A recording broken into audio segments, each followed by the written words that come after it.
Le ministre de l'Emploi et de la Formation professionnelle en visite de terrain à Kolondieba et à Sikasso. C'était pour s'enquérir non seulement de l'état de fonctionnement des services relevant de son département, mais aussi de constater de visu la mise en œuvre du programme Emploi des jeunes, qui est une initiative du président de la République Ibrahim Boubacar Keïta. Cap donc sur les ateliers de formation en construction métallique, mécanique auto, engins à deux roues, du centre Saint-Jean-Bosco et sur le centre de formation agroalimentaire Nacho Kajou. Des centres avec en ligne de mire l'expérience entrepreneuriale des jeunes, diplômés ou non, déscolarisés et non scolarisés, au service du développement. Après le DEF, je suis partie pour la formation des matrones. Je faisais les petits commerces de Bobo à Sikasso. J'ai vu que les femmes du Burkina, elles transforment l'anacarde. Ça m'a venu en idée que est-ce que je ne pourrais pas faire comme les dames du Burkina. Le chiffre d'affaires varie entre 33 et 35 millions. L'écoulement des produits se fait premièrement ici même à Sikasso. Après ça, il y a une petite portion d'exportation au niveau de la France, Moscou et le Maroc. Mais quant au Maroc, ils ont besoin d'une grande quantité que je n'ai même pas les possibilités de pouvoir satisfaire. Autre lieu, autre réalité. À Kolondieba, ils sont deux à recevoir la visite du ministre. Il s'agit notamment du constructeur métallique Massa Doumbia avec un chiffre d'affaires annuel de 6 540 000 francs CFA et de Draman Traoré, diplômé de la faculté des sciences économiques et de gestion et promoteur de Zégué Agro. Spécialisé en transformation agroalimentaire, il a à son actif un chiffre d'affaires annuel de 18 millions de francs CFA.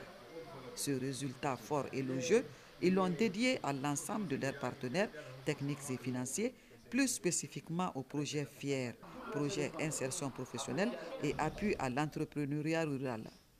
Le projet FIER aujourd'hui est venu faire de l'animation pendant 4 mois ici à Kolondieba.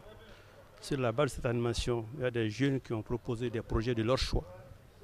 Le projet les a juste accompagnés dans leur choix. Et nous avons été accompagnés également par les SFD.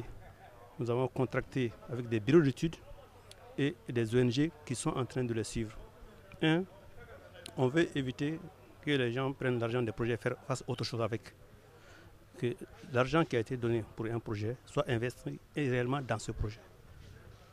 On donne l'ONG d'accompagnement pour que les itinéraires techniques, les conseils puissent permettre à la personne de se corriger au fur et à mesure pour éviter des erreurs de gestion qui font que généralement la plupart des nouveaux projets de jeunes, 60% environ ferment avant 3 ans.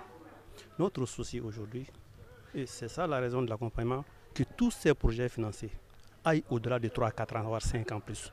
Tous ceux qui sont aujourd'hui financés, la totalité, aucun projet actuellement n'est en souffrance. Ceux qui ont bouclé leur financement, certains ont fini de rembourser totalement le SFD et ils ont bénéficié du bonus que le projet devait leur donner. Ils sont en train d'engager d'autres activités avec ce fonds. Quant au ministre de l'Emploi et de la Formation professionnelle, il se dit tout simplement émerveillé. Quand nous disons que nous avons atteint les 200 000 emplois du président de la République, certains pensent que c'est des théoriques. Nous pensons qu'il faudrait songer à ceux-là que nous avons aidés pour s'installer à leur compte et qui, à leur tour, emploient d'autres jeunes. Nous pouvons dire que le FIER, le PROCEJ, l'APEJ, l'ANPE font beaucoup plus dans la création d'emplois. C'est une fierté. Donc nous pouvons dire ici à Kolondieba que le programme présidentiel est en marche. Nous sommes dans une région extrêmement riche, avec des potentialités agricoles extraordinaires. Nous avons la chance d'avoir des structures qui peuvent les accompagner. Ces jeunes doivent écouter le message venant de nous-mêmes, un message très fort pour leur dire de compter sur nous, pour qu'ils s'installent chez eux, afin de travailler chez eux et de donner l'opportunité à d'autres jeunes pour pouvoir travailler également à leur compte. Si tout le monde fait ceci à l'intérieur du pays, je pense que ça peut un peu diminuer la demande pour aller à l'étranger. Occasion pour les jeunes entrepreneurs de se frotter les mains par la vente d'une quantité importante de leurs produits. Cependant, ils ont formulé des doléances ayant trait à l'obtention de sièges, aux problèmes d'électricité, pour ne citer que cela. À toutes ces inquiétudes, des apaisements ont été donnés.